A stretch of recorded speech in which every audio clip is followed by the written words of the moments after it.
Let's make history.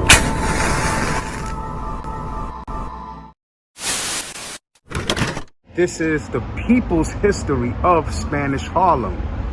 Many times, a lot of the stores and businesses that we frequented as children had a profound impact on our lives.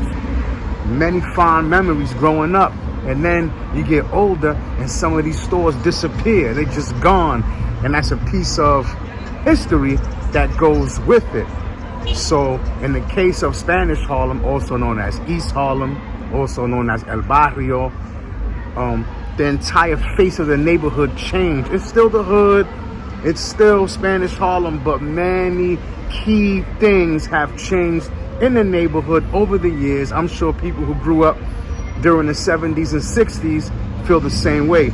I grew up there in the 80s and 90s, so I want to share my testimony.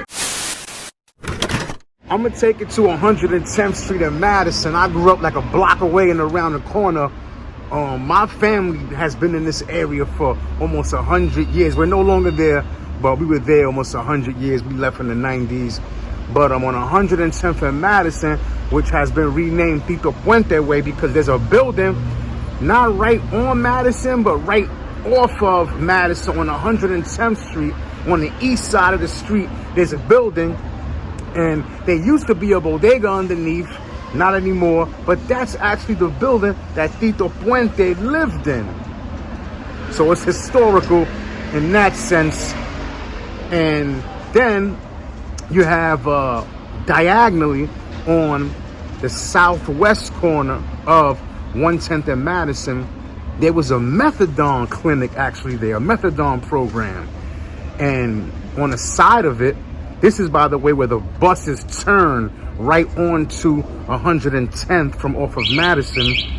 And on the side of the methadone program, there was this wall covered in graffiti. And one of my mentors, when I was involved in the graph game, the game of graffiti, way back in the day, was Ezo, TDS crew. And he was older than I was, and he used to school me and some of my friends on the proper techniques. They don't do this anymore. People just go around just scribbling anything on the walls. Back when I was coming up, by the way, this is after the train era, after graffiti was taken off of the trains. They just unloaded it onto the streets, and the streets were bombed even more, that people couldn't take out their energy and frustration doing these elaborate pieces and throw-ups on the train, so they went to the street. That's when the era I was in, and you actually had to have hand skills. It wasn't about putting your signature or, you know, your artwork all over the place. That too, but before that, you had to have style. Like KRS-One said, you had to have style and learn to be original. And that's the truth. I'm glad I came up in that era, because when I see the graffiti nowadays, it just hurts my eyes to see it. But so anyway, Ezo did a huge mural. It was two of them, actually. I believe the first one was Martin Luther King. He had a huge mural of Martin Luther King right there on 110th and Madison. And then after some years, he went over and put up a Malcolm X mural. And you know, these people in the neighborhood actually wrote over it. Like, are you serious? Like really? So he did another even sicker.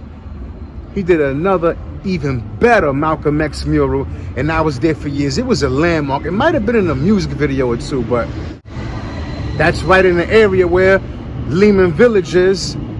I grew up hanging out in Lehman. Then next to the methadone program was a small bodega that actually had a stoop in front. It was like 3 stairs that you had to walk up to go into the bodega. One time, my father's car was parked in front of the bodega, and somebody got blasted with a shotgun, murdered, and their body was laid out on the 3 stairs in front of the bodega, and they had it taped off, and my father couldn't even get his car. So these are some of the memories I had growing up in the area. My father lived right there in Schaumburg Plaza. I lived on 111th, a half a block away. Then there was a laundromat after the bodega. It was a cleaners, and then there was a laundromat, and a woman named Elsa owned it, and my grandmother was good friends with Elsa, and I lost touch with her, unfortunately. But after my grandmother died, I used to stop in there, you know, and say hi to her. And she used to sell acapurrias and pastelillos out front. So very fond memories growing up there. My father's wife and their family live in that building of Lehman. That's Lehman Projects, building 1641. Good memories. If you have any memories, if you're from the area, or if you visited the area and have any stories, drop them in the comments. Don't forget to subscribe. Don't forget to like. Leave your thoughts in the comments. Don't forget to hit that like button. Subscribe to Will Flores TV on YouTube. Follow me on Instagram, TikTok, and X.